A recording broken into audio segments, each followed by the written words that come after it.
Bienvenue chers abonnés Vinéabox pour la découverte des coups de cœur du mois de juin.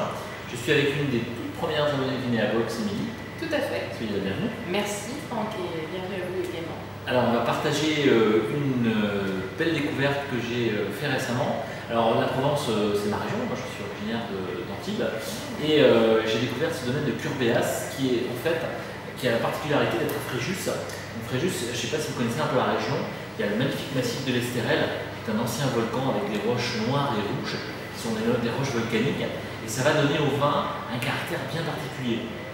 Alors c'est vrai qu'on a souvent l'habitude d'avoir des rosés qui sont des rosés légers et friands, alors c'est un peu le cas de celui-ci, mais il a aussi beaucoup de profondeur, de personnalité. D'accord. On déguste? On déguste, on y va.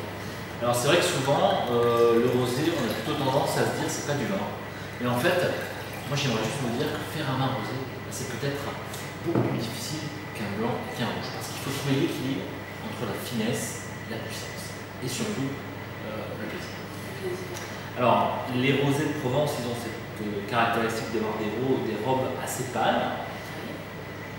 Le nez, ça oscille à la fois avec des parfums très fruités floraux, mais aussi une note, on sent déjà le caillou, on sent la roche volcanique au nez. C'est très très joli. C'est pas très exubérant, mais c'est vraiment rempli de finesse.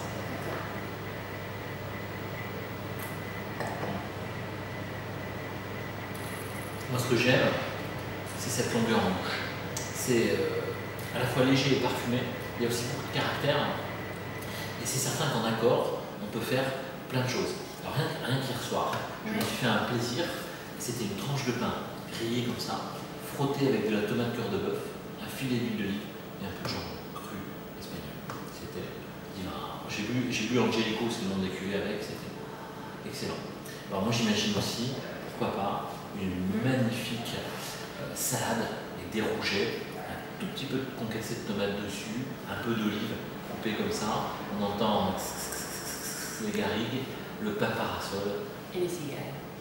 C'est une Franck.